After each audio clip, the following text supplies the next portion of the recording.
नमस्कार, good morning to everyone. माननीय मुख्यमंत्री महोदय तथा माननीय मंत्रीवर्ग,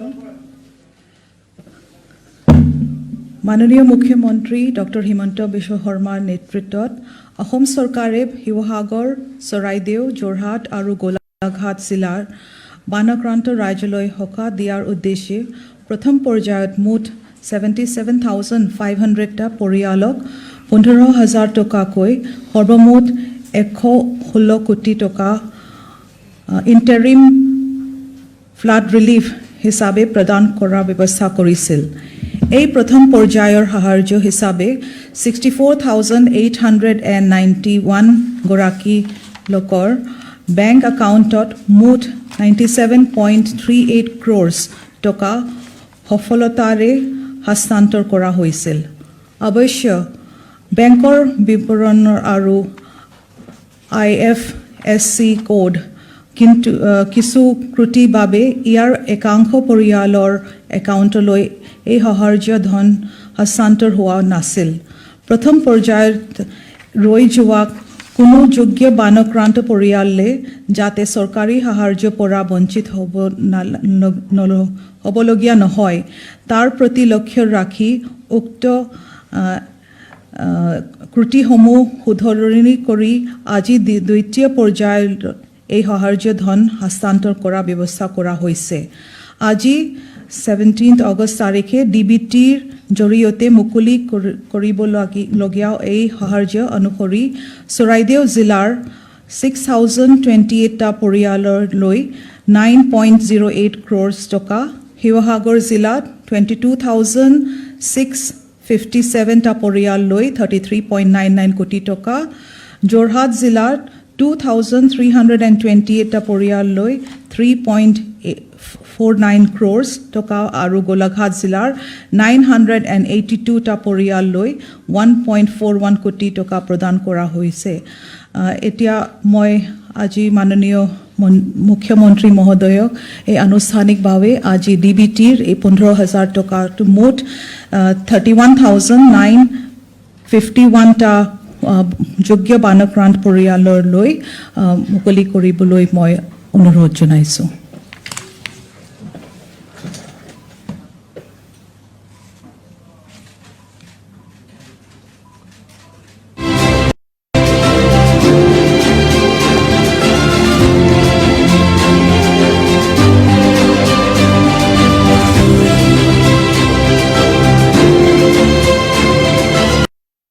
টকাকৈ আৰ্থিক সহায় আগবঢ়োৱা পৰিয়ালৰ সংখ্যা প্ৰায় 1 লাখলৈ বৃদ্ধি হ'ব।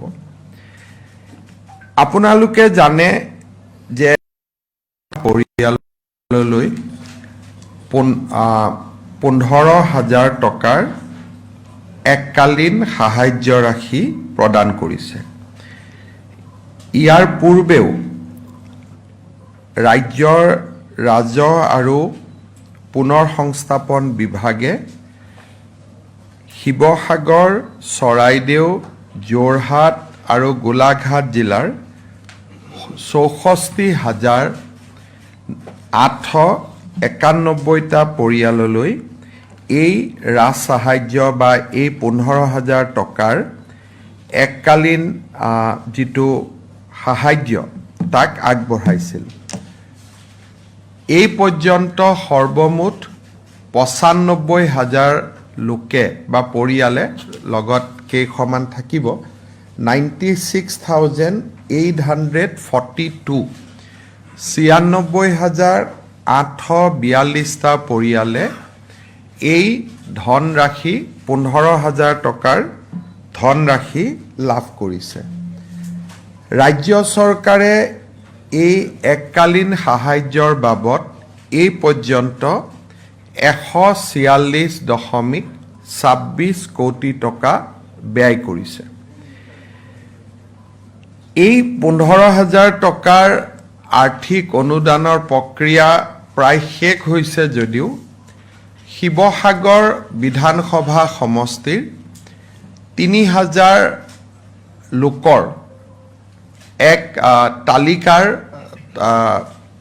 অনুসন্ধান চলি আছে হয়তো তৃতীয় পৰ্যায়তো আমি আৰু ৩-৪ হাজাৰ পৰিয়ালক এই আৰ্থিক সাহায্য আগবঢ়াব লাগিব সেই হলে আমি ১৫,০০০ টকাকৈ আৰ্থিক সহায় আগবঢ়োৱা পৰিয়ালৰ সংখ্যা প্ৰায় ১ লাখলৈ বৃদ্ধি হ'ব আপোনালোকে জানে যে ৰাজ্য চৰকাৰে ইয়াৰ উপৰিও আৰু কেইবাটাও ডাইৰেক্ট বেনিফিট ট্ৰান্সফাৰৰ কাম হাতত লৈছিলে কাৰণ আজিৰ মুহূৰ্তত শিৱসাগৰ চৰাইদেউ যোৰহাট গোলাঘাটৰ বানাক্ৰান্ত পৰিয়ালক আটাইতকৈ যদি প্ৰয়োজন আছে সেই প্ৰয়োজন আছে নগদ ধনৰ কাৰণ বানপানীৰ পিছত নিজ ঘৰলৈ উভতি যাবলৈ তেওঁলোকক নগদ ধনৰ আটাইতকৈ বেছি প্ৰয়োজন আছে সেইবাবে আমি এই ১৫,০০০ টকাৰ আগতে ২,৫০০ টকা অৰুণোদয় পৰিয়ালসমূহলৈকেও আগবঢ়াইছিলোঁ আৰু বৰ্তমান ক্ষতিগ্ৰস্ত পৰিয়ালক সম্পূৰ্ণ সহায় কৰাৰ বাবে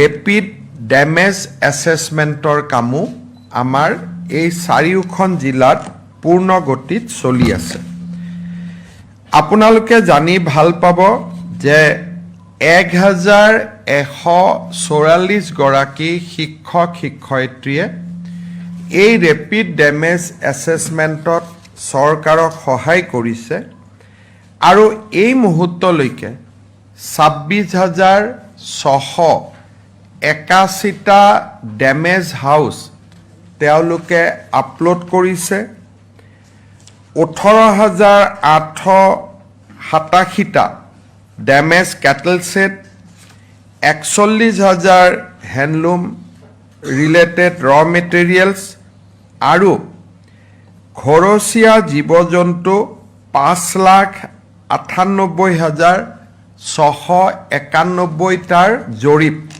তেওঁলোকে সম্পূৰ্ণ কৰিছে ইয়াৰ উপৰিও কৃষি আৰু ফিচাৰীৰ জৰীপো সমান্তৰালভাৱে চলি আছে কৃষি ক্ষেত্ৰত এতিয়ালৈকে ৯৯,২৫৬ জন কৃষকক আইডেণ্টিফাই কৰা হৈছে যাৰ খেতি পথাৰ বানপানীৰ সময়ত বিভিন্ন ধৰণে ক্ষতিগ্ৰস্ত হৈছে আমি বিশ্বাস কৰোঁ যে এই প্ৰথম পৰ্যায়ৰ যিটো সাৰ্ভে ই ২৮ বা ২৯ আগষ্টত সামৰণি পৰিব ২৮ বা ২৯ আগষ্টত প্ৰথম পৰ্যায়ৰ সাৰ্ভে শেষ হোৱাৰ লগে লগে এই সাৰ্ভেত ক্ষতিগ্ৰস্ত হোৱাৰ যিখন তালিকা তাক আমি ৱেব পৰ্টেলৰ জৰিয়তে প্ৰকাশ কৰিম যাতে সকলোৱে নিজৰ নিজৰ নাম তাত আছে নে নাই ডেমেজ তেওঁলোকে জনোৱা মতে নথিভুক্ত হৈছে নে নাই তাক যাতে তেওঁলোকে পৰ্যবেক্ষণ কৰিব পাৰে স্বাভাৱিকতে প্ৰথম পৰ্যায়ৰ সাৰ্ভে শেষ হোৱাৰ পিছত ৰাইজৰ অভিযোগ থাকিব যে মোৰ নাম অহা নাই বা মই বিচৰা ধৰণে মোৰ নথিভুক্ত হোৱা নাই এই অভাৱ অভিযোগবিলাক দূৰ কৰিবৰ বাবে আমি ১ ছেপ্টেম্বৰ বা ২ ছেপ্টেম্বৰৰ পৰা দ্বিতীয় লানি জৰীপ আৰম্ভ কৰিম অৰ্থাৎ ৰাইজৰ যদি ৱেব পৰ্টেলটো চোৱাৰ পিছত ৰাইজৰ যদি অভাৱ অভিযোগ থাকে ৰাইজে কতো অভাৱ অভিযোগ দিব আহিব নালাগে প্ৰত্যেক চুবুৰীলৈ এই জৰীপকৰ্তাসকল আকৌ দ্বিতীয়বাৰলৈ যাব দ্বিতীয়বাৰৰ জৰীপ আমি ১০ বা ১১ ছেপ্টেম্বৰত আমি শেষ কৰিম চূড়ান্ত তালিকা আমি ১৫ বা ১৬ ছেপ্টেম্বৰত আমি আপলোড কৰিম আৰু তাৰ পিছতো যদি ৰাইজৰ অভিযোগ থাকে আমাৰ জৰীপকৰ্তাসকল তৃতীয়বাৰলৈও আমি জৰীপ ক্ষেত্ৰলৈ যাবৰ বাবে প্ৰস্তুত হৈ থাকিম আমাৰ লক্ষ্য হ'ব যে দুৰ্গা পূজাৰ আগতে অৰ্থাৎ ৯-১০ অক্টোবৰৰ আগতে বা ছেপ্টেম্বৰৰ শেষলৈ যদি তৃতীয় জৰীপৰ প্ৰয়োজন নহয় আমি এই ৰেপিড এছেছমেণ্ট অনুসৰি মানুহক পাবলগীয়া ধনৰাশি আমি যাতে ডিবিটিৰ জৰিয়তে এনেকৈয়ে হস্তান্তৰ কৰিব পাৰোঁ। এই পৰ্যন্ত 26,681টা হাউচ ডেমেজকে আদি কৰি বৰ্তমানলৈকে প্ৰায় 480 কোটি টকাৰ ক্ষয় ক্ষতি আমাৰ পৰ্টেলত লিপিবদ্ধ হৈছে বা পৰ্টেলত আহিব পাৰিছে।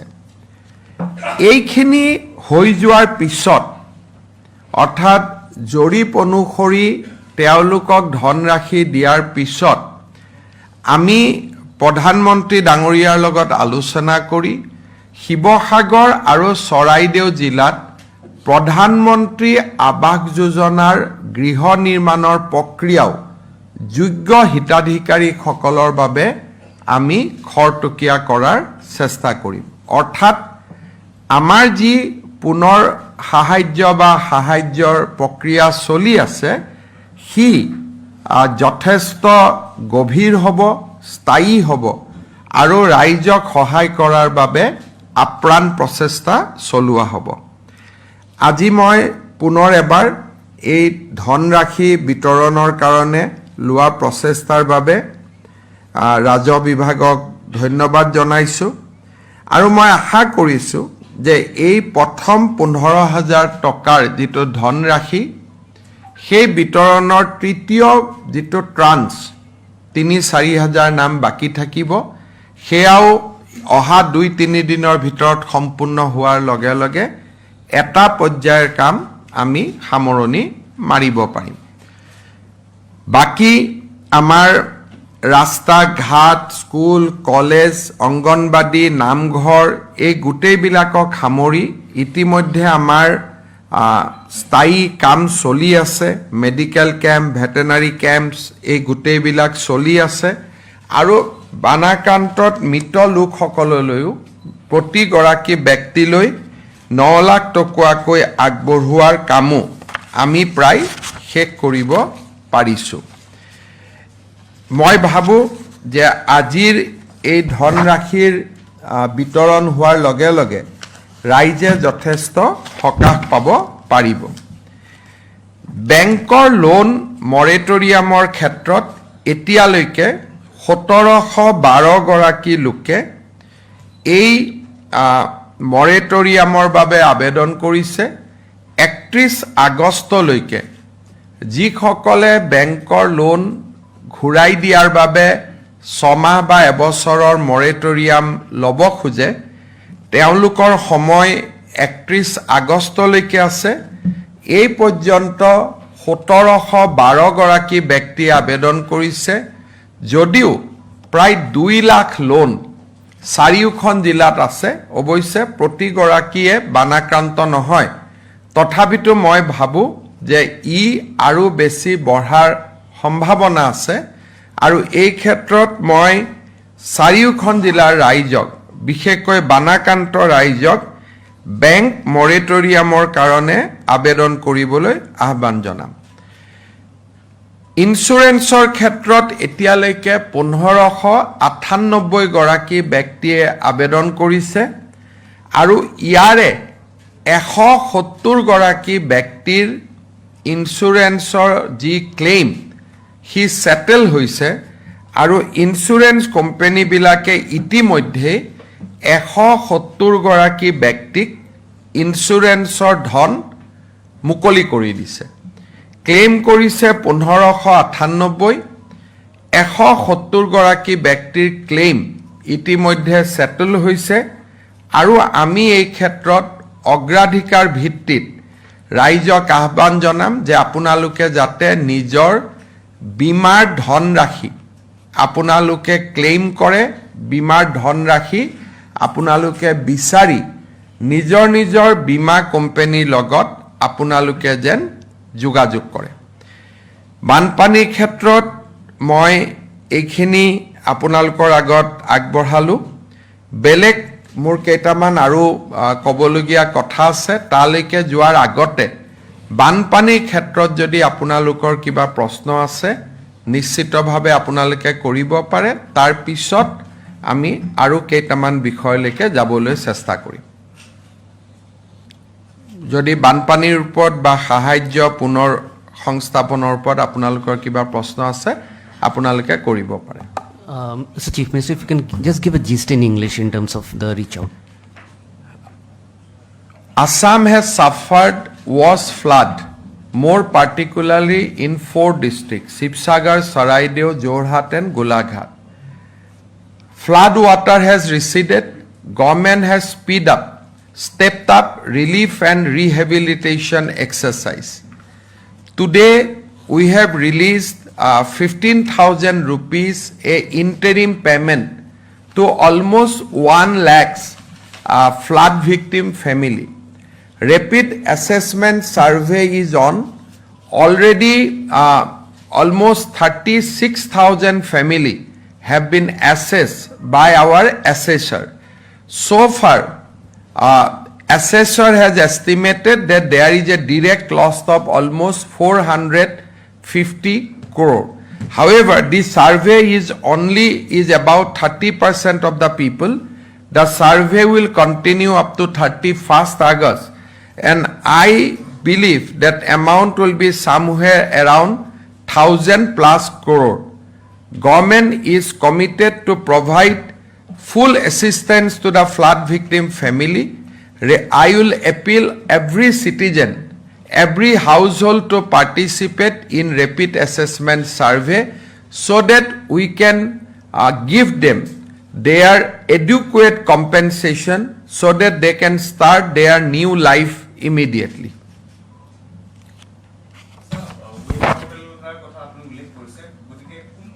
ৱেব পৰ্টেল আমাৰ যেটো SDMৰ ৱেব পৰ্টেল হ'ব আমাৰ যেটো অসম চৰকাৰৰ ৱেব পৰ্টেল হ'ব আমি যিদিনাখন ইয়াক আপলোড কৰিম আপোনালোকক সন্মুখত লৈ আপলোড কৰিম যাতে পৰ্টেলটোৰ বিষয়েও জানিব পাৰে ৰাইজে নিজৰ নামটো চাব পাৰে আৰু নিজৰ নামৰ বিপৰীতে হোৱা ক্ষতিপূৰণৰ ধনৰাশিও যাতে তেওঁলোকে চাব পাৰে আৰু তেওঁলোকে নেক্সট সাৰ্ভেৰ গলে যে নহয় মোৰটো দুটা গৰু মৰিছিল আপুনি এটা বুলি কিয় লিখিলে আপুনি দুটা কৰি দিয়ক এইখিনি সুবিধাও যাতে ৰাইজে পাব পাৰে আজিলৈকে অসমত কেতিয়াও এনেকে ইমান ট্ৰান্সপাৰেন্টলি হোৱা নাছিল আমি সকলো ৰাইজে সন্তুষ্ট হোৱাকৈ আমি এই প্ৰক্ৰিয়াটো আগবঢ়াই লৈ যাব খুজিছো হ'ব ফ্লাডৰ ওপৰত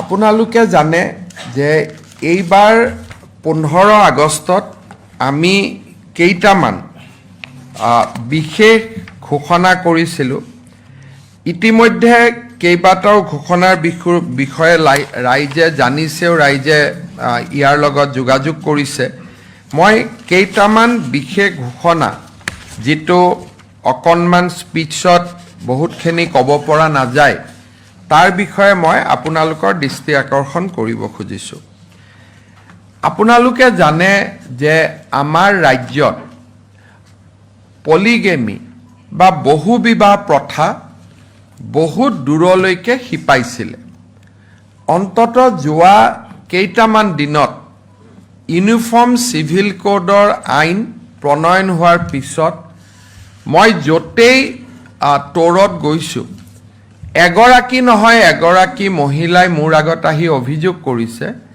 যে মোক কোনো ধৰণৰ ডাইভোৰ্স বা বিবাহ বিচ্ছেদ নোহোৱাকৈ প্ৰথম স্বামীয়ে মোৰ লগত যোগাযোগ বন্ধ কৰি দিছে কাৰোবাৰ কোলাত কেঁচুৱা আছে আৰু কোনোবা স্বামীৰ ঘৰলৈ গলে মাৰপিট কৰিও খেদি পঠোৱা হৈছে আৰু ইয়াৰ ভিতৰত ভালে সংখ্যক চৰকাৰী কৰ্মচাৰী আছে এই ঘটনাৰ পিছত আমি এটা চিন্তা কৰিছিলো যে যদি চৰকাৰী কৰ্মচাৰী এজনে নিজৰ প্ৰথম পত্নীক বিবাহ বিচ্ছেদ নোহোৱাকৈ পৰিত্যাগ কৰে তেতিয়ালে তাতকৈ ডাঙৰ অপৰাধ একো হ'ব নোৱাৰে নিয়ম মতে সেই চৰকাৰী কৰ্মচাৰীজনে ইয়াৰ পিছত চৰকাৰী চাকৰিত থকাৰো অধিকাৰ হেৰুৱাই পেলায়। কিন্তু এই অভিযোগবিলাকৰ তদন্ত নোহোৱাকৈ বা ডিপাৰ্টমেণ্টেল প্ৰচিডিং নোহোৱাকৈ এজন ব্যক্তিক চৰকাৰী চাকৰিৰ পৰা আমি গুচাই বুলি ক'লে গুচাব নোৱাৰোঁ।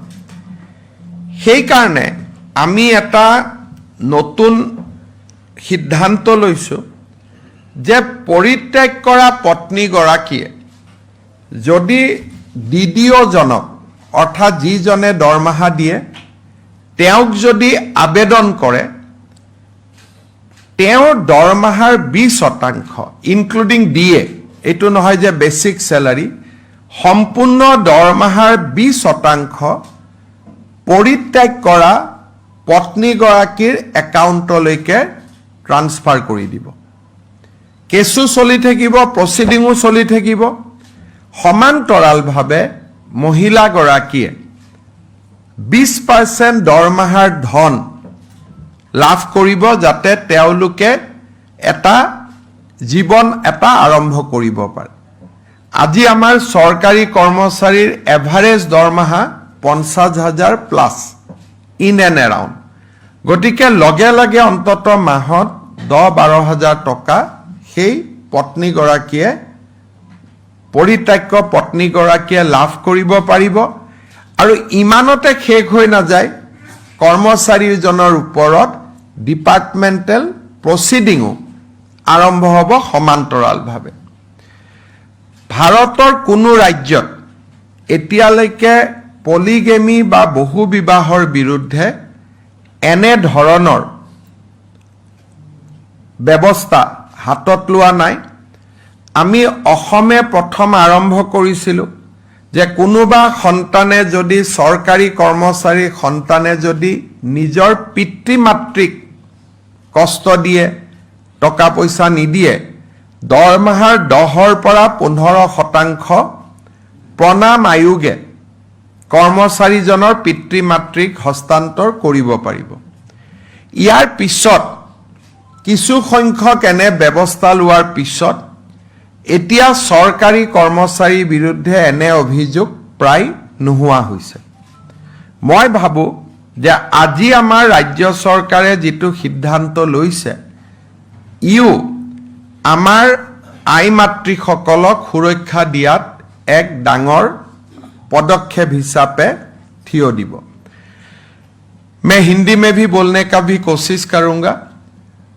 हमारे बहुत सारे सरकारी कर्मचारी ने डाइवोर्स बिना पहला पत्नी को त्याग कर देने का घटना हमारे सामने निरंतर आ रहे थे। सरकारी कर्मचारी कभी भी बहु विवाह नहीं कर सकता है पहला पत्नी को डाइवोर्स करने का पहले, लेकिन ये सिलसिला चलते रहे और बहुत सरकारी कर्मचारी भी ये काम ने अपने आप को इन्वॉल्व किया।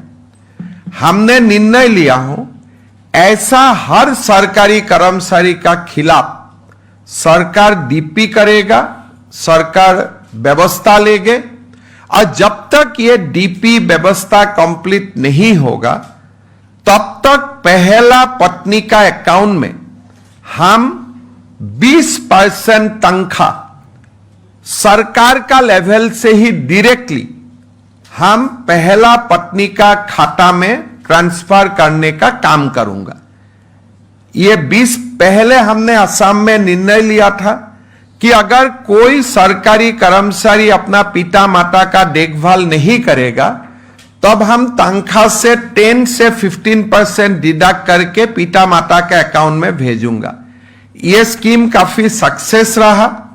आज पिता माता का व्यवस्था, पिता माता का ख्याल नहीं रखते हैं, ऐसा कंप्लेन घट गया। मेरा लगता है अभी जो 20% सैलरी हम ट्रांसफर करूंगा पहला पत्नी का नाम में और साथ साथ डिपार्टमेंटल प्रोसीडिंग भी शुरू होगा, मेरा लगता है कि असम का सरकारी कर्मचारी में बहु विवाह बंद होगा। पहला पत्नी को छोड़ देने का जो एक घृणनीय काम करते हैं, इस काम का भी समाप्त होगा। मैं मेरा 15 अगस्त का स्पीच में इसका बारे में बोला और आज आप लोगों का थ्रू से मैं सबको ये संदेश देना चाहता हूं कि सरकार कठोर होगा। उसका पहले ही आप लोग जो भी ये बहु विवाह का काम में इन्वॉल्व है, ये काम से बाहर होने का आप लोग शुरू करें, नहीं तो सरकार आप लोगों का ऊपर सख्त से सख्त कदम लेगा। द्वितीयते আমি 2 অক্টোবৰৰ পৰা অসমত এটা কাম কৰিব খুজিছোঁ। যোৱা কেইদিনমানত আমি আমাৰ ছেক্ৰেটাৰিয়েটত, মই আপোনালোকক পিছত দেখুৱাম, আমাৰ এটা ফাইল ব্যৱস্থা এটা আমি আৰম্ভ কৰিছোঁ। ফাইল ব্যৱস্থাত চৰকাৰলৈ অহা প্ৰত্যেকখন নথি আমি ৰেজিষ্টাৰ কৰোঁ। প্ৰত্যেক ফাইল কাৰ ওচৰত কিমান দিন আছে সেইটো আমি দেখা পাওঁ। আৰু যিকোনো এখন কাগজ যদি মোৰ টেবুলত পৰি আছে, ৰণোজ পেগুৰ টেবুলত পৰি আছে, কোনোবা বিষয়াৰ ওচৰত বহি আছে, আমি তাক স্পষ্ট কৰি চাব পাৰোঁ। ইয়াৰ ভিতৰত আমি দেখা পাইছিলোঁ যে বৰ্তমান অসম চৰকাৰৰ সচিবালয়ত এনেকুৱা পেণ্ডিং কাগজ বা ফাইলৰ সংখ্যা প্ৰায় 3 লাখতকৈ বেছি আছে। এই 3 লাখ এনেকুৱা নহয় যে হয়তো কিছুমান খুব ৰুটিন কামো আছে, কিন্তু তথাপিতো যদি আমি চাব যাওঁ যে 3 লাখ কৰস্পণ্ডেঞ্চ আৰু 3 লাখ ফাইল আজিৰ দিনটোত উন্মুক্ত হৈ আছে, ডিছপ'জেল হোৱা নাই। সেই ধৰণে ডাইৰেক্টৰেট আৰু ডিচি কোৰ্টতো সমান সংখ্যক কাগজ নিশ্চিতভাৱে জমা হৈ আছে। আমি এতিয়া 2 অক্টোবৰৰ পৰা প্ৰজেক্ট সদ্ভাৱনা বুলি আমি এটা কাম আৰম্ভ কৰিম যে 2 অক্টোবৰৰ পৰা 31 জানুৱাৰীলৈকে আমাৰ অসম চৰকাৰৰ ভিতৰত যিমান পেণ্ডিং কাগজ আৰু ফাইলছ আছে, আমি সকলোৱে তাক ডিছপ'জ কৰিব পাৰিম। এটা পৰ্টেল হ'ব য'ত নেকি ৰাইজেও আবেদন কৰিব পাৰিব যে মোৰ অমুকখন কাগজ জমা হৈ আছে। এনেকুৱা নহয় যে অকল চৰকাৰে দেখাখিনি কৰিব। চৰকাৰৰ নজৰত নাথাকাও যদি কিবা কাগজ আমাৰ সচিবালয়ত পেণ্ডিং হৈ আছে, তাকো ৰাইজে লিখিব পাৰিব। ডাইৰেক্টৰেটবিলাকত যদি পেণ্ডিং হৈ আছে, তাকো ৰাইজে লিখিব পাৰিব। আৰু জিলা আয়ুক্তৰ কাৰ্যালয়তো যদি বছৰ বছৰ ধৰি পেণ্ডিং হৈ আছে, তাক ৰাইজে লিখিব পাৰিব। ইয়াৰ আগতে আমি কিছুমান বিধিগত ব্যৱস্থা ল'ব লাগিব। মাটিৰ কাম পৰি আছে, SDLSC বনাব লাগিব, তাৰ মিটিং কৰিব লাগিব। কোনোবা নিয়মৰ কাৰণে কামটো কৰিব পৰা নাই, কেবিনেটে নিয়ম সংশোধন কৰিব লাগিব। এটা ডাঙৰ কৰ্মযজ্ঞ এটা আমি ৰূপায়ণ কৰিব লাগিব। 2021 চনত এই কামটো আমি হাতত লৈছিলোঁ। তেতিয়া ফাইলবিলাক মেনুৱেল আছিলে আৰু আমি যিমান পাৰোঁ ফাইলবিলাক শেষ কৰিছিলোঁ। আৰু আপোনালোকে দেখা পায় যে ছেক্ৰেটাৰিয়েটত তেতিয়াৰ পৰা মানুহ অহাৰ সংখ্যাটো দ্ৰুত গতিত কমি গৈছিলে। কিন্তু মেনুৱেল থকা বাবে আমি বহুত কথা ধৰিব পৰা নাছিলোঁ, কাৰণ কোনোবা এখন কাগজ যদি ফাইলৰ তলত আছে তাক গম পোৱা নাযায়। ফাইলৰ ভিতৰত যদি 4খন কাগজ বন্ধ হৈ আছে, তাক গম পোৱা নাযায়। এতিয়া ফাইল যিটো আমি ব্যৱস্থা হাতত ল'লোঁ আমাৰ ডেটা চেণ্টাৰ হোৱাৰ পিছত, এতিয়া আমি প্ৰত্যেকখন কাগজ আমি ধৰিব পাৰোঁ। সেই কাৰণে এইবাৰ প্ৰজেক্ট সদ্ভাৱনা আৰু বেছি প্ৰিচিশ্যন হ'ব পাৰিব, নিৰ্ভৰশীল হ'ব পাৰিব। যোৱাকালি মই প্ৰায় 2 ঘণ্টা ধৰি আমাৰ মুখ্য সচিব আৰু অতিৰিক্ত মুখ্য সচিবসকলৰ লগত আলোচনা কৰিছিলোঁ। এজন এডিশ্যনেল চিফ ছেক্ৰেটাৰীক আমি 10টা ডিপাৰ্টমেণ্ট দিছোঁ তেওঁলোকে কথা পাতিব নিয়ম সংশোধন লাগে নিয়মৰ সংশোধনৰ কথা ক'ব আন ব্যৱস্থা ল'ব লাগে তাৰ বিষয়ে ক'ব আৰু 2 অক্টোবৰলৈকে আমি এটা সুন্দৰ ব্যৱস্থা আৰম্ভ কৰিম যাতে সচিবালয়ৰ পৰা ডাইৰেক্টৰৰ পৰা ডিচি কোৰ্টলৈকে আমাৰ কাগজ পত্ৰসমূহ নোহোৱা হৈ যায় আৰু ৰাইজে ইয়াৰ এটা প্ৰত্যক্ষভাৱে লাভ পাব পাৰে আমি কাৰ হাতত কি জমা হৈ আছে কি জমা হৈ থকা নাই এই গোটেই ব্যৱস্থাটো আপোনালোকৰ জৰিয়তে প্ৰথমতে ৰাইজক দেখুৱাই ল'ম আৰু 31 জানুৱাৰীলৈকে আমি কিমানখিনি সফল হ'ব পাৰিলোঁ সেই বিষয়েও আমি ৰাজ্যৰ জনসাধাৰণক আমি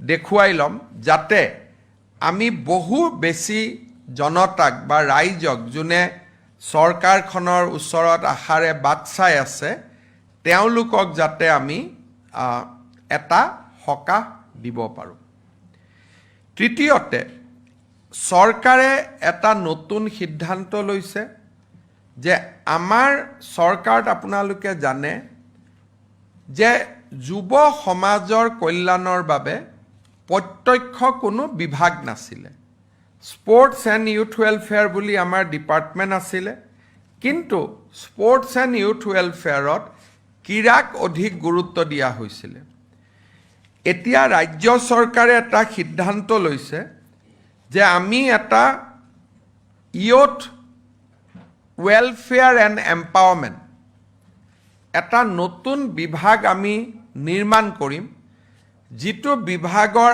আওতালৈকে ৰাজ্যৰ যুৱ আয়োগ NCC NSS এমপ্লয়মেণ্ট এক্সচেঞ্জসমূহ যিমানবিলাক এমপ্লয়মেণ্ট এক্সচেঞ্জ আছে আৰু ৰাজ্যৰ বিভিন্ন স্তৰত শিক্ষা বিভাগে হাতত লোৱা যুৱ কল্যাণৰ কাম আন বিভাগবিলাকে হাতত লোৱা যুৱ কল্যাণৰ কাম গোটেইবিলাক সেই বিভাগটোৰ ওপৰত ন্যস্ত হ'ব আৰু এই বিভাগটো আমি আশা কৰিছোঁ যে 17 ছেপ্টেম্বৰৰ দিনাখন প্ৰধানমন্ত্ৰী নৰেন্দ্ৰ মোদীৰ উপজা দিন সেই দিনটোত আমি আৰম্ভ কৰিব পাৰিম আৰু এই যিটো ডিপাৰ্টমেণ্ট এই ডিপাৰ্টমেণ্টৰ জৰিয়তে আমি যুৱক যুৱতীসকলৰ কল্যাণৰ বাবে আমি নিৰন্তৰ কাৰ্যসূচী আমি গ্ৰহণ কৰিব পাৰিম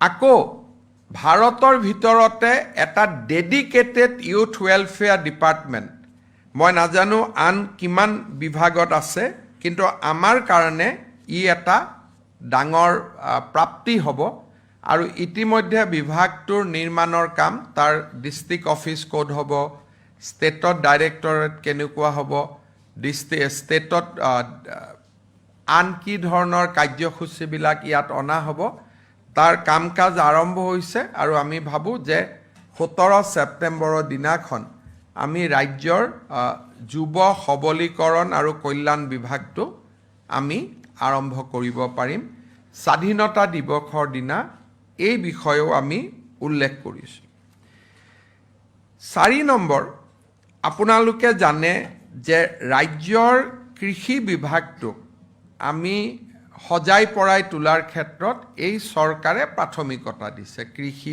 জলসিঞ্চন গোটেই বিভাগবিলাকক কিন্তু আমাৰ দৃষ্টিত শিক্ষিত যুৱক যুৱতী যেতিয়ালৈকে কৃষি খণ্ডলৈকে নাহে তেতিয়ালৈকে আমি কৃষিৰ আধুনিকৰণ বা মডাৰ্ণাইজেশ্যন য'ত নেকি এক্সপৰ্টৰ ধৰি বিভিন্ন ধৰণৰ নতুন আঁচনি জড়িত হৈ থাকিব তাক কৰাটো যথেষ্ট অসুবিধা হ'ব এই বছৰৰ পৰা আমি মুখ্যমন্ত্ৰীৰ কৃষক উৎকৰ্ষ বঁটা এটা দিব খুজিছোঁ য'ত নেকি শিক্ষিত নিবনুৱা যুৱক যুৱতীয়ে যদি কৃষি খণ্ডত আহি কাম কৰিছে তেওঁলোকক আমি 1 লাখ টকা আৰু কৃষি বিভাগৰ চৰকাৰী আঁচনিসমূহৰ সৈতে জড়িত কৰিম অকল মাত্ৰ টকা দিয়াই নহয় টকাটোৰ লগতে কৃষি বিভাগৰ আন আঁচনিবিলাকৰ সৈতে আমি জড়িত কৰিম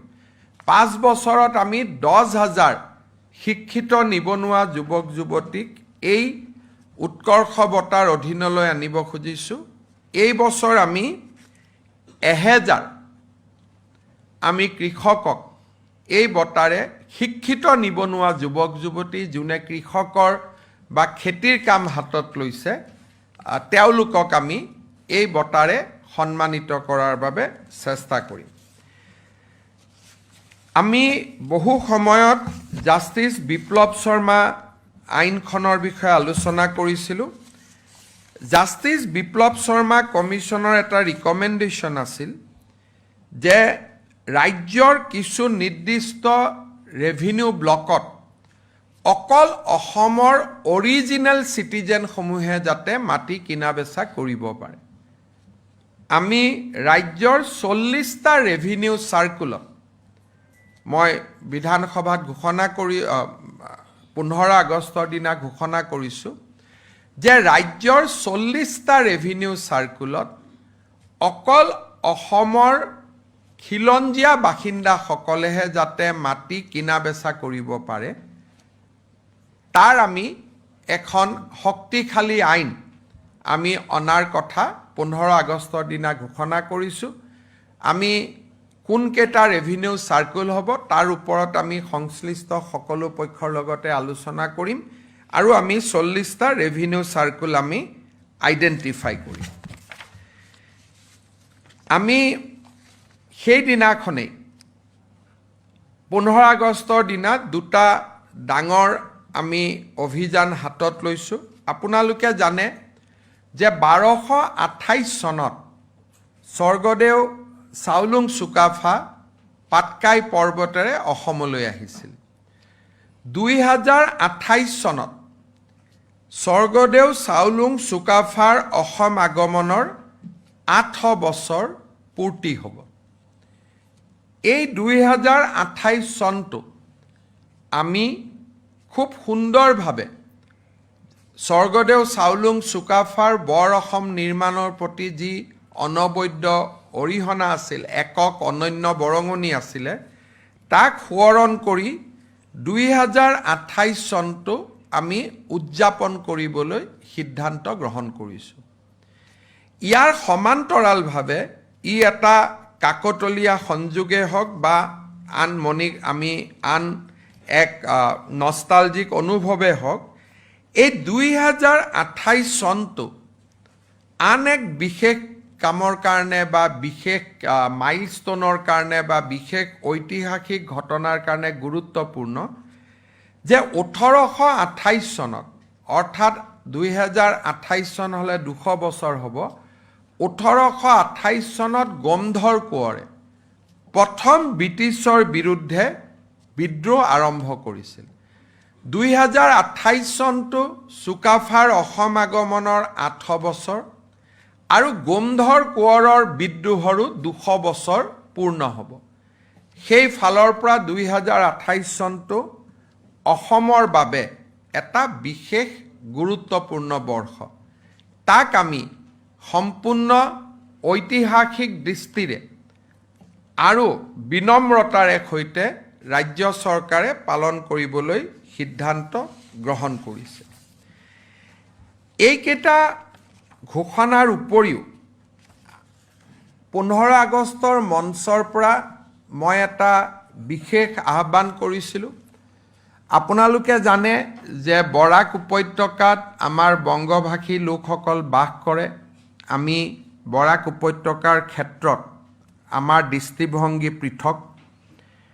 অসমৰ জনজাতীয় লোকসকলৰ নিজৰ নিজৰ ভাষা সংস্কৃতি আছে আৰু বড়ো, মিচিং বা ৰাভাসকলৰ ওপৰত অসমীয়া ভাষা মাতৃভাষা বুলি জাপি দিয়াটো কেতিয়াও আমি তাক উচিত বুলি নাভাবোঁ। কাৰণ অসমীয়া যেনেকৈ আমাৰ কৃষ্টি সংস্কৃতি, ঠিক তেনেকৈ বড়ো, মিচিং, ৰাভা, এই গোটেই কাৰ্বি, ডিমাচা এই ভাষাবিলাকো আমাৰ জাতীয় জীৱনৰ সম্পদ। ইউনেস্কোই সদায় কৈ আহিছে যে কোনো ভাষা আমি বিলুপ্ত হ'ব দিব নোৱাৰোঁ, কাৰণ এইবিলাক আমাৰ অসমৰ বহুৰঙী সভ্যতা সংস্কৃতিৰ একোটা কীৰ্তিমান। কিন্তু এইসকলক বাদ দি বিভিন্ন সময়ত আমাৰ ৰাজ্যখনলৈ বিভিন্ন লোকৰ প্ৰব্ৰজন হৈছে। কোনোবা ৰাজস্থানৰ পৰা আহিছে, কোনোবা বিহাৰৰ পৰা আহিছে, কোনোবা ছত্তীশগড়, কোনোবা ঝাৰখণ্ড, বিভিন্ন সময়ত বিভিন্ন লোক অসমলৈ আহিছে আৰু অসমত তেওঁলোকে শ বছৰ ধৰি, এটলিষ্ট শ বছৰ নহ'লেও দশক ধৰি তেওঁলোকে নিগাজিকৈ বাস কৰিছে। কোনোবাই পশ্চিমবংগৰ পৰা আহিছে, কোনোবাই অবিভক্ত চিলেটৰ পৰা আহিছিলে, কোনোবাই ৰাজস্থানৰ পৰা আহিছে, কোনোবাই বিহাৰৰ পৰা আহিছে। মই ভাবোঁ যে আগন্তুক লোকপিয়লে এই জাতিসত্তাসমূহক অসমৰ সামগ্ৰিক পৰিচয়ৰ সৈতে জিন যোৱাৰ এক অপূৰ্ব সুযোগ আনি দিছে। যে আমি যদি অসম মাতৃক আমাৰ নিজৰ মা বুলি ভাবোঁ, স্বাভাৱিকভাৱে অসমীয়া ভাষাও আমাৰ মাতৃভাষা। জনজাতীয় লোকসকল আৰু বৰাক উপত্যকাৰ লোকসকলক বাদ দি মই ব্ৰহ্মপুত্ৰ উপত্যকাত বাস কৰা আৰু ভাৰতৰ বিভিন্ন ৰাজ্যৰ পৰা বিভিন্ন সময়ত প্ৰব্ৰজন কৰি অসমলৈ অহা সকলো ভাষা ভাষী লোকক অসমীয়া ভাষা লোকপিয়লত মাতৃভাষা হিচাপে লিখিবলৈ 15 আগষ্টৰ দিনা আহ্বান জনাইছোঁ। অসমীয়া ভাষাৰ ভৱিষ্যতক লৈ এই কথা মই কোৱা নাই, কাৰণ ভাষা যিমানে কয় এজনেও ক'লেও এটা ভাষা জীয়াই থাকে। ইয়াত সংখ্যাৰে ভাষাৰ গুৰুত্ব কোনেও কম আৰু বেছি কৰিব নোৱাৰি। অসমীয়া মাতৃভাষা কিমান তাতকৈ গুৰুত্বপূৰ্ণ, অসমীয়া আমাৰ লিংক লেংগুৱেজ। বড়ো আৰু মই যেতিয়া কথা পাতিম অসমীয়া ভাষাত কথা পাতিম, মিচিং আৰু মই যেতিয়া কথা পাতিম অসমীয়া ভাষাত কথা পাতিম, ৰাভা আৰু মই যেতিয়া কথা পাতিম অসমীয়া ভাষাত কথা পাতিম। সেইকাৰণে অসমীয়া ভাষাৰ ভৱিষ্যতক লৈ মই সন্দেহহীন নহয় যে কোনোবাই আমাৰ ভাষাটোক লৈ ব্লেকমেইল কৰিব পাৰে, সেইটো পৰিৱেশ নহয়। কিন্তু এই চেন্সাছে বা এই লোকপিয়লে নতুনকৈ এটা বৃহত্তৰ জাতিসত্তা নিৰ্মাণৰ সুযোগ আনি দিছে। সেইবাবে মই অসমত বাস কৰা ভাৰতৰ বিভিন্ন ৰাজ্যৰ পৰা অসমলৈ অহা ব্ৰহ্মপুত্ৰ উপত্যকাৰ প্ৰতিগৰাকী লোকক অসমীয়া ভাষাক নিজৰ মাতৃভাষা হিচাপে ক'বৰ বাবে অনুৰোধ কৰিছোঁ। আৰু ভাৰতীয় জনতা পাৰ্টি, বিজেপি বা আমাৰ বিধায়কসকলে লোকপিয়লৰ সময়ত নিজ নিজ সমষ্টিত এই দিশত কামো কৰিব আৰু ৰাইজক জাগ্ৰত কৰিব। কিন্তু this will be a voluntary exercise. ইয়াত কোনো গালি গালাজ দাদাগিৰি নহয়, ই মাত্ৰ এটা আমাৰ হাম্বল এক্সাৰচাইজ হ'ব, যাতে আমি বৃহত্তৰ জাতিসত্তা এটা নিৰ্মাণ কৰিব পাৰোঁ। 15 আগষ্টৰ দিনাখন স্বাভাৱিকতে 16 তাৰিখে আপোনালোকৰো বাতৰি কাকত নোলায় বা ভাষণত প্ৰশ্ন কৰাৰো সুবিধা নাথাকে। সেইকাৰণে 15 আগষ্টৰ ভাষণত অসম চৰকাৰে কৰা মূল ঘোষণাসমূহৰ বিষয়ে মই আপোনালোকক উল্লেখ কৰিছোঁ। আপোনালোকৰ যদি কিবা প্ৰশ্ন আছে নিশ্চিতভাৱে আপোনালোকে কৰিব পাৰে।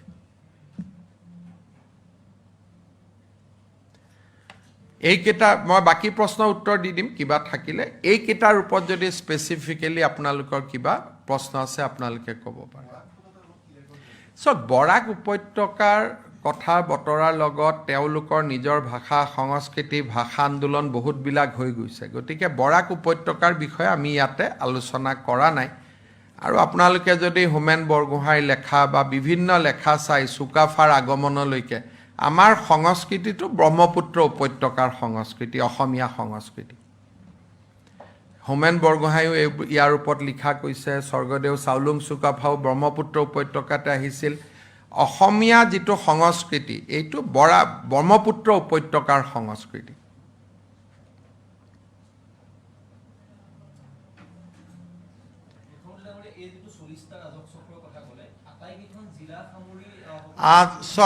বেচিকেলি নামনি অসমত এইটো হ'ব।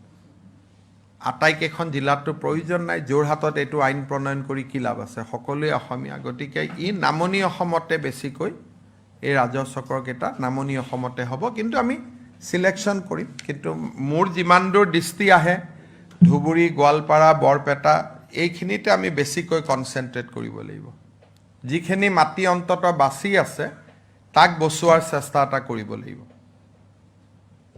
বানাকান্তত বহুত লোকৰ যিবিলাক ডকুমেণ্টছ আছে আধাৰ কাৰ্ডেই হওক বা তেনেকুৱা ধৰণৰ বহু উটি গৈছে আপোনালোকে যদি চেঞ্চাছ কৰিছে তাত তেওঁলোকে বহু অসুবিধাও এতিয়াতো এইবাৰে যেতিয়া আমি 1 লাখ মানুহক সাহায্য দিছোঁ সকলোৱে নিজৰ নিজৰ ৰেচন কাৰ্ড আধাৰ কাৰ্ড প্ৰায় ৰিট্ৰাইভ কৰিছে আমি আমাৰ ফুড এণ্ড চিভিল ছাপ্লাই ডিপাৰ্টমেণ্টে ইতিমধ্যে ডুপ্লিকেট ৰেচন কাৰ্ড বিতৰণ কৰাৰ প্ৰতিলিপি বিতৰণ কৰাৰ ব্যৱস্থা হাতত লৈছে জিলা আয়ুক্তসকলে ডুপ্লিকেট আধাৰ কাৰ্ড দিয়াৰ ব্যৱস্থা কৰিছে আৰু প্ৰথমবাৰতকৈ এইবাৰ বহুত ইম্প্ৰুভ হৈছে এইবাৰ যে 31,000ক আমি আজি সাহায্য দিলোঁ প্ৰত্যেকেই নিজৰ আধাৰ নম্বৰ আৰু ৰেচন কাৰ্ড দিছে তাৰমানে প্ৰথম 19-20-21 যিটো পৰিৱেশ আছিল এতিয়া সেইটোতকৈ আমি বহুতখিনি আগবাঢ়ি আহিছোঁ আৰু আপোনালোকে জানে যে ইতিমধ্যে university council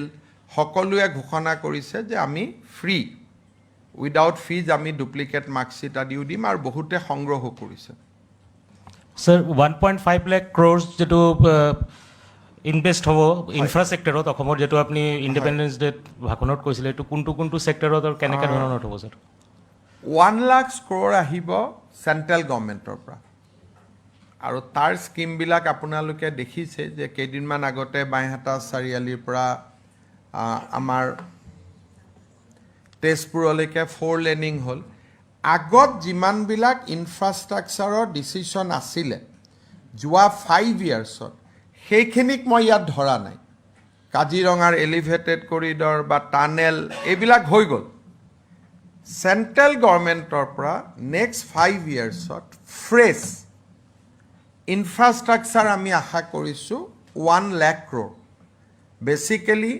railway road air ইয়াৰে অলমষ্ট 40,000 ক্ৰোৰ অসম চৰকাৰৰ জৰিয়তে ইমপ্লিমেণ্টেশ্যন হ'ব through various aid world bank ADB Bharat চৰকাৰে ঋণ লৈ যিটো অসমক সাহায্য হিচাপে দিয়ে 1 লাখ কোটি টকাক বাদ দি আমি ৰাজ্যত নিজা কৰি 50,000 কোটি টকা ইনভেষ্ট কৰিব খুজিছোঁ from state government school anganwadi আমাৰ ইৰিগেশ্যনছ flood control Asom Mala women market এই ধৰণৰ আমি ডাঙৰ ডাঙৰ স্কিমবিলাক ডিব্ৰুগড়ত কেপিটেল এই ধৰণৰ আমি টোটেল এৰো চিটি টোটেল 50,000 ক্ৰোৰৰ পেকেজ এটা আমি বনাই আছোঁ সমান্তৰালভাৱে পুঁজিৰ ব্যৱস্থাও আমি আৰম্ভ কৰিছোঁ আৰু তাৰ কাৰণে আমি কেবিনেটত 2-3বাৰ আলোচনা কৰিছোঁ বাট গোটেই পেকেজটো আমি এপ্ৰিল মাহলৈকে ৰেডি কৰিম আৰু নেক্সট ইয়াৰ বাজেটত ইয়াৰ প্ৰতিফলনো হ'ব কিন্তু ইন দি মিন টাইম বহুতবিলাক কাম কৰিব লাগিব তাৰ গোটেই প্ৰক্ৰিয়াটো আৰম্ভ হৈছে চ' টোটেল নেক্সট 5 ইয়াৰ্ছত মিনিমাম মই শব্দটো মেক্সিমাম কোৱা নাই মিনিমাম 1.5 লাখ ক্ৰোৰৰ প্ৰজেক্ট হ'ব এক্সক্লুডিং দ্য প্ৰজেক্টছ যোৱা 5 বছৰত হোৱা প্ৰজেক্টবিলাকক বাদ দি ফ্ৰেছ প্ৰজেক্ট আহিব তাৰ কাৰণে আমি ইতিমধ্যে ৰোড মেপ ৰেডি কৰিছোঁ excluding the advantage Assam 2.0 excluding the advantage Assam 2.0 যিখিনি যোৱাবাৰ হৈ গ'ল বা যোৱাবাৰ এনাউন্স হ'ল সেইখিনি মই ইয়াত অনা নাই খালি এইবাৰ চৰকাৰে শপত লোৱাৰ পৰা যিখিনি হৈ আছে সেইখিনি আমি হাতত লৈছোঁ सर ये वंदे मातरम को लेके जो सोनिया गांधी और LOP राहुल गांधी का व्यवहार रहा है देखिए सोनिया गांधी हो राहुल गांधी है ये लोग मोटा मोटी देश का विरोध करने का मिशन ले चुका है जेएनजी नाम में लोगों को आंदोलन करने के लिए उत्साह देने का साथ साथ पूरा देश को माहौल बिगाड़ने का ये लोग संकल्प लेके रखा है। सोनिया गांधी जी ने जो व्यवहार किया वंदे मातरम को लेके, इससे एक बात तो पूरा दिखाई देते हैं कि अगर भारत में कभी गलती से कांग्रेस आया तो भारत का हालत क्या होने वाला है। इससे मैं कई ज्यादा परेशानी भी नहीं हूं कि इसलिए ये लोग खुल्लम खुल्ला देश विरोधी काम कर ही रहा है और खुल्लम खुल्ला देश का लोगों को बोल रहा है कि आप आंदोलन करो, धरना करो, एनआरकी लाओ, ये तो हर दिन बोल ही रहा है।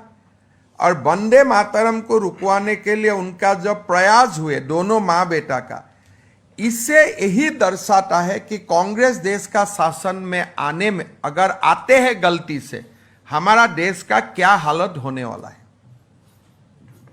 Mr. Chief Minister, on the Dimagi Naxal jibe by the Prime Minister, it has been seen that people like P. Chidambaram, who was Home Minister himself, and Mehbooba Mufti has jumped in and has branded themselves as Dimagi Naxals. वही है, चिदम्बरम देश का गृह मंत्री थे।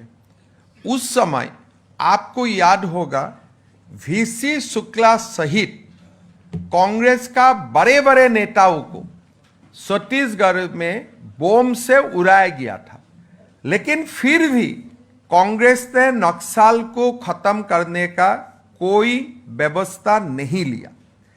तो मैं तो आह्वान करता हूं, जब चिदम्बरम ने खुद बोला मैं दिमागी नक्सल हूं, तो उसमें एक इंक्वायरी भी साथ में होना चाहिए कि चिदम्बरम क्या जानबूझ के नक्सल का खिलाफ व्यवस्था नहीं ले रहा था अब जब वो होम मिनिस्टर थे। मेरा लगता है चिदम्बरम दिमागी नक्सल नहीं है, उससे भी ऊपर वाला नक्सल है, वो खुद ही नक्सल है। देश में एनआरकी लाने वाला वो भी एक पूरा प्योर नक्सल है। दिमागी नक्सल उसमें नहीं अप्लाई होगा, वो प्योर नक्सल कैटेगरी में आएगा।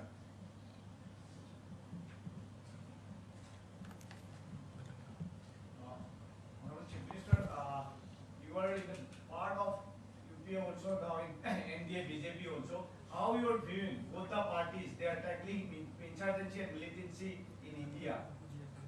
देखिए, मैं इतना ही बोल सकता हूं, हमारा देश में नक्सल मुक्त होगा कभी, किसी ने तो कल्पना भी नहीं किए थे। आज हमारा देश में नक्सल मुक्त हुए, हमारा स्टेट में कभी बोडोलैंड पीसफुल होगा, हम कब ये सोचे थे। हमारा असम में कभी 15 अगस्त 26 जनवरी बिना बम का होगा, ये कौन सोचे थे। तो मोदी जी और अमित शाह जी का नेतृत्व में पूरा देश में जो एक शांति का वातावरण आया है, उससे लेके कांग्रेस काफी अनकंफर्टेबल है। वो चाहते हैं कि देश में एनआरकी आए और हमें एनआरकी का स्कोप लेके 29 में पावर में आए। तो पावर में आने के लिए जितना नीचे वो लोग जा सकता है, उनका प्रैक्टिस वो लोग शुरू करके रखा है। কাজিৰঙাত ইকো সেন্সিটিভ জোনটো ৰিডিউস কৰাৰ কাৰণে এতিয়া কংগ্ৰেছে প্ৰটেষ্ট কৰিবলৈ গৈ আছে। কংগ্ৰেছে একো নাজানে। বোকাখাট আৰু কলিয়াবৰলৈকে যদি ইকো সেন্সিটিভ জোনটো যায়, তো তাৰ মানুহবিলাকে কেনেকৈ চলিব। এইটোতো বোকাখাটৰ স্থানীয় ৰাইজে সুপ্ৰিম কোৰ্টত কেছ দি থৈছে, কলিয়াবৰৰ স্থানীয় ৰাইজেতো সুপ্ৰিম কোৰ্টত কেছ দি থৈছে। যোনে একো নাজানে তেওঁলোকে কাজিৰঙাক ৰক্ষা কৰে কাজিৰঙাৰ ৰাইজে। যদি ৰাইজক কাজিৰঙাৰ পৰা আপুনি উলিয়াই দিয়ে, তেতিয়াহ'লে কাজিৰঙাখন ক'ত থাকিব। আজি এইটো মোৰ কথা নহয়, কলিয়াবৰ আৰু বোকাখাটৰ স্থানীয় ৰাইজে সুপ্ৰিম কোৰ্টত কেছ দি থৈছে। এইটোতো আপোনালোকে কিমান লিখিছে, তাৰ মিচিং সমাজখনে সদায় আন্দোলন কৰি আছে। কাজিৰঙাৰ স্থানীয় ৰাইজে এইটো লৈতো অখিল গগৈ কিমান আন্দোলন কৰি আছে। আজি মোৰ মুখেদি ওলোৱা কাৰণে ভাবিলে মই কিবা এটা নতুন কাম কৰিব গৈ আছো যোৱা 10 বছৰৰ পৰা কাজিৰঙাৰ কাষৰ সমাজখনে আন্দোলন কৰিয়ে আছে যে আমাক ব্যৱসায় কৰাৰ সুযোগ দিয়ক আমাক জীয়াই থকাৰ সুযোগ দিয়ক আমাক খেদি দিলে কেনেকৈ কাজিৰঙাখন বাচিব এইটোতো কোনো নতুন কথা নহয় আজি আপোনালোকে বিশ্বনাথ চাৰিআলিৰ চিডুল কাষ্ট মানুহখিনিয়ে সদায় আন্দোলন কৰি আছে যে আমাক ঘাটত মাছ মাৰিব দিয়ক এইটোতো কোনো নতুন কথা নহয় মই কোৱাৰ কাৰণে মানুহে কংগ্ৰেছে নিজৰো ষ্টেটমেণ্ট আছে কংগ্ৰেছৰ আজি যদি 10 কিলোমিটাৰ ইকো সেনসিটিভ জোন থাকে নুমলীগড়টোখন দেখোন বন্ধ কৰি দিব লাগিব নুমলীগড় ৰিফাইনেৰী দেখোন বন্ধ হৈ যাব এনে কোনো হিসাব নকৰাকৈ মুখ্যমন্ত্ৰীয়ে কোৱা বুলিতো বিৰোধ কৰি লাভ নাই আপোনালোকে হিসাব কৰক কাজিৰঙাৰ পৰা 10 কিলোমিটাৰ দিলে দেখোন নুমলীগড় শোধানাগাৰটোৱে বন্ধ হৈ যাব কোন অসমীয়াই মানি ল'ব গতিকে এনে অলাগতিয়াল বিতৰ্ক কৰিব নালাগে ইকো সেনসিটিভ জোন 1 পৰা 3 কিলোমিটাৰ হয় এইটোৱে সুপ্ৰিম কোৰ্টৰ জাজমেণ্ট যদি 10 কিলোমিটাৰ হৈ যায় বোকাখাট কলিয়াবৰ তাৰ স্থানীয় মানুহ কি অৱস্থা হ'ব গৌৰৱ গগৈ ভাবিছে এইটো ফেচবুকত চলিছেতো কিবা অলপ সুযোগ পাম বুলি তেওঁ নিজেও নাজানে তেওঁ আজি গৈ পেলাই কংগ্ৰেছক বোকাখাট আৰু কলিয়াবৰত অন্তত 2টা ইলেকশ্যন হৰুৱাই থৈ আহিব তেওঁলোকে নিজেও নাজানে এটা কেশৱদা আপুনি কওক মানুহে কি কৈ আছে ক'ত মানুহে এৰি দিব যোনে নাজানে ৰনুজা মিচিং মানুহখিনিৰ কথা আপুনি কওক नेशनल हाईवे তে গুছি যাও 10 কিলোমিটাৰ তো 10 কিলোমিটাৰ যদি চাৰিওফালৰ পৰা কাজিৰঙা 10 কিলোমিটাৰ হয় হিদন গহপুৰ টপুৰ গৈ পাবগৈ বিশ্বনাথ চাৰিআলি গহপুৰ একোৱে নাথাকিব দেখোন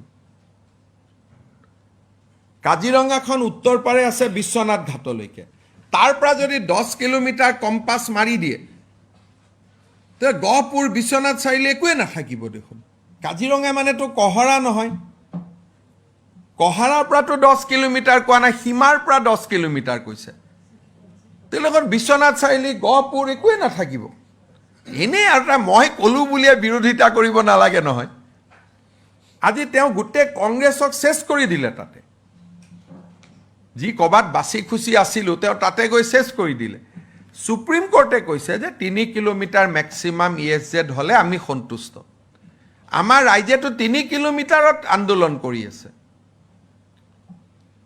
যেটো নাজানে ক'ব নালাগে নহয় কাজিৰঙাখন জোৰ পৰা আছে সীমাবিলাকৰ পৰা 10 কিলোমিটাৰ হলে নুমলীগড় সব বন্ধ হৈ যাব দেখোন কাৰ্বি আলঙৰ আধা শেষ হ'ব ইমান ট্ৰাইবেল মানুহবিলাক আছে এনেকে সহজ নেকি দুনিয়াখন একো নাজানা কথা ক'ব নালাগে ন So, recently Vantara has sent a proposal to the state government to set up 3 facilities in Assam. How is the state government taking this proposal and देखिए Vantara has not said that they will set up hospital. They said that they will help state government to set up hospital. They said that we will give you technical cooperation, we will give you know-how, or we will help you in setting up 3 hospitals. We said, okay, we will examine it. But they have not said that they will come and set up their hospital. Our forest minister has already annexed their letter. Letter is self-explanatory. They have not said that we will come and we will operate. They said that we will help state government to set up 3 elephant hospital because you know that Assam is suffering for man-elephant conflict. Every day, elephants are suffered, they are injured. So they said that, okay, if state government wants, we will help you in setting up 3 hospitals with our technical knowledge. We said, okay, we will examine. We have not said that we are welcoming. We said that we will examine your proposal. If it is suited to us, we will take it. But they never said that they will come and they will set up the hospital. Death threat লৈ পেলাই কালি এজন মানুহ পুলিচে পিক up কৰিছে arrest কৰিছে আজি আকৌ নতুন এজন দিছে নগাঁও জুৰিয়া চক আশীৰ্বাদ যাত্ৰাৰ সময়তো there was a warning, there was a intelligence warning from Delhi that there is a severe threat to my life. And in fact, at that point of time, IB has asked us to stop the Ashirvad Jatra, ki Ashirvad Jatra to koribo nalage. Tetiar kotha koisu. So, moi bhabu eto notun kotha nohoy. A particular people, kisuman manu mor upor santusto nohoy. So, obviously, I carried some kind of threat. But that's okay. Our police are capable of giving me security. So, I am not worried about that. আজি এজনৰ নাম মুবাৰক আলী এনেকা ulai thekibo. But our police is capable. They will be able to give security. So I am not worried. Huh? Honorable Chief Minister, on 14 August night, during a Naka check at Dima South, one police officer, Navjit Das, has been killed in the hit-run case. So ultimately, that's related with the drugs. So There is a credible information with us that he was murdered. yes. In fact, by the drugs peddlers and drugs traffickers. But investigation is on. So once investigation is concluded, we will be able to tell you the exact details. Our government is going to take some hard steps regarding. Only 3 days back, you have seen we have destroyed a cartel leading to Punjab. So our police is very active. Now drugs peddlers has opened up another route. Earlier they used to come through More and Myanmar border through Manipur and Mizoram. Now they have opened up another road through Sanglang, Arunachal Pradesh, Tinsukia. So we are aware about their move and design और हम लोग निरंतर उसमें काम भी कर रहा हूँ.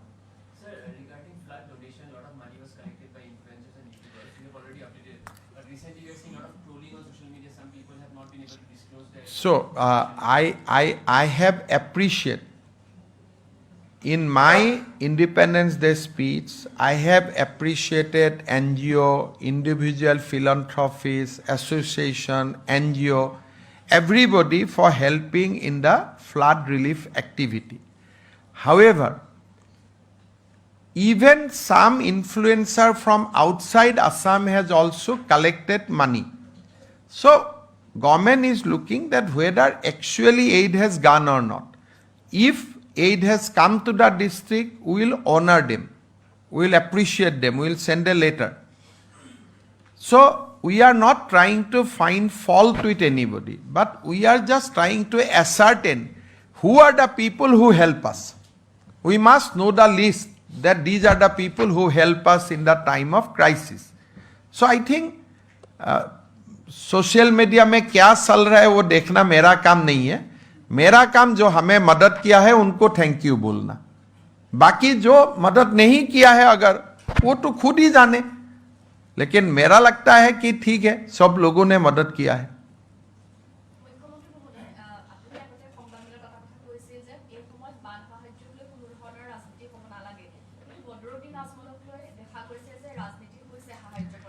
সব এটাই কথা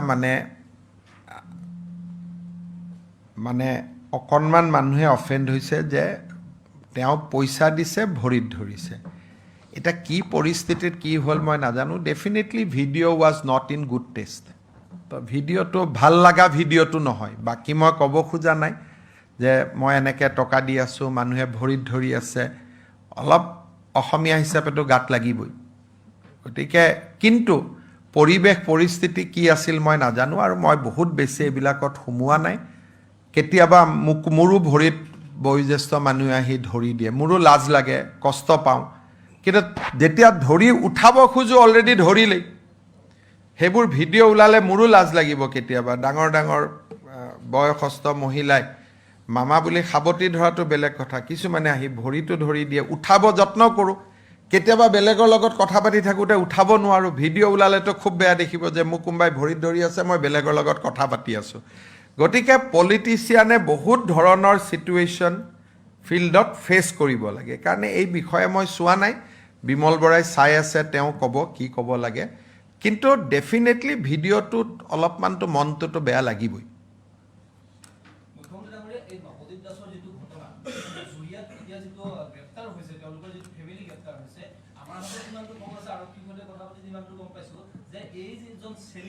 মানে মূল হত্যাকাৰী বুলি ওলাইছে তেওঁৰ বিৰুদ্ধে 30টাতকৈ অধিক গোচৰ আছে ড্ৰাগছৰ আৰু আৰক্ষীয়ে তালৈ গ'লে আগতেও ভয় খায় আৰু চেলিমত চব অসমৰ ভিতৰত বহুতবিলাক ঘটনা ঘটি আছে কেইদিনমান আগতে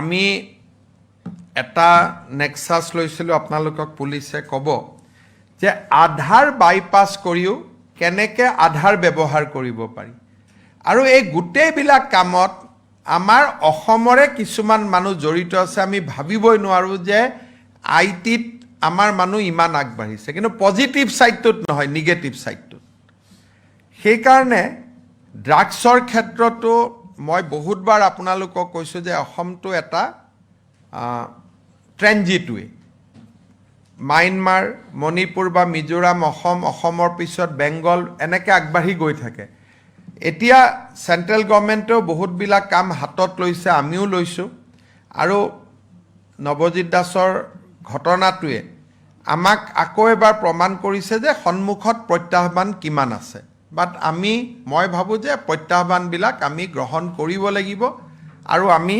এইবিলাকক এৰি দিব নালাগিব উই হেভ টু ফাইট এ মোৰ ইণ্টেন্স বেটল আমি যুদ্ধ কৰি থাকিব লাগিব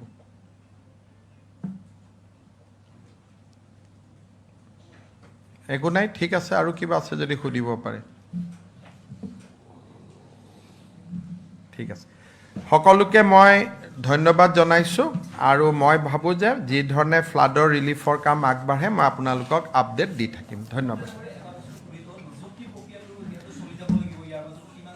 নিযুক্তিৰ প্ৰক্ৰিয়াটোত আমি অকণমান দেৰি কৰিছোঁ এইটো কাৰণে যে আমি প্ৰথম ভেকেঞ্চিখিনি উলিয়াই ল'ব খুজিছোঁ ছেকেণ্ড আপোনালোকক কেইদিনমান পিছত মই ক'ম প্ৰমোশ্যনবিলাক পেণ্ডিং হৈ আছে প্ৰমোশ্যনবিলাক যদি নহয় তলত ভেকেঞ্চি নহয় আৰু কম পোষ্ট ওলালে ল'ৰা ছোৱালীবিলাকে য'তে যাওঁ তাতে কয় মামা পোষ্ট বঢ়াই দিয়ক সেইকাৰণে এই বছৰটো আমি এই বানপানী হোৱাৰ পিছতে খুব প্ৰমোশ্যনবিলাক কৰিব খুজিছোঁ অসম গভৰ্ণমেণ্টত আপোনালোকে জানে কনিষ্টবলৰ পৰা যদি মানুহজন হাবিলদাৰ নহয় কনিষ্টবলৰ পোষ্টটো খালী নহয় সেইকাৰণে ডিচেম্বৰলৈকে আমি প্ৰমোশ্যনবিলাক চেছ কৰিব খুজিছোঁ ধৰক এডুকেশ্যন ডিপাৰ্টমেণ্টত 1000 হেডমাষ্টাৰৰ পোষ্ট খালী আছে যদি শিক্ষকজন হেডমাষ্টাৰ নহয় শিক্ষকৰ পোষ্টটো খালী নহয় সেইকাৰণে আমাৰ টাৰ্গেটটো হ'ল 2 লাখ ভেকেঞ্চি ওলোৱা যাতে এই 5 বছৰত আমি 2 লাখ বা মোটামুটি 2 লাখ নিযুক্তি দিব পাৰোঁ সেইকাৰণে